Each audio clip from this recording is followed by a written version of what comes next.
可唔可以講講今日嗰個行動嗰個目的？好，我首先介紹一下啦。我哋係由一班網民自發嘅組織，我哋係反一台獨大聯盟嚟嘅。咁我哋今日最主要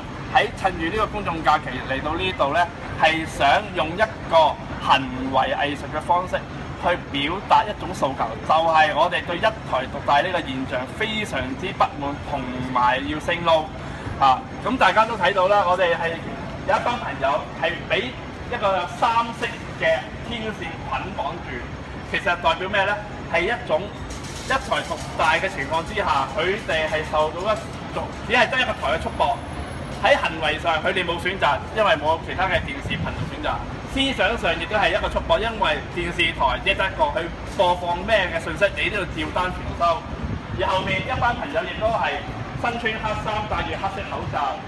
高舉佢哋我哋啲叫做示威嘅牌啦。最主要係一個無聲吶喊，我哋唔係想採取任何激進行為，或者一啲破壞性嘅行為或者滋擾性行為，只係想企出嚟話俾所有人聽。其實我哋嘅訴求好簡單，就係要政府執行履行嘅承諾，發牌無上限，令到更多嘅電視台嘅競爭者加入電視行業，令到大氣電波得以打開，百花齊放，觀眾有得選擇，業內人士亦都有更好嘅工作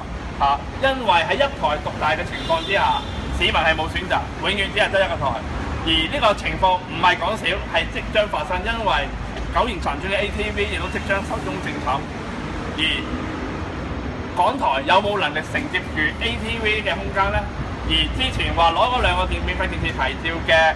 有線嘅奇妙電視同埋撈嘅香港電視娛樂，遙遙無期，只聞樓梯響都不如。至於積極參與呢個電視製作嘅黃維基先生嘅香港電視，更加而家受司法覆核上訴成功咗，仍然只係繼續淪落到只係可以喺網上播放。所以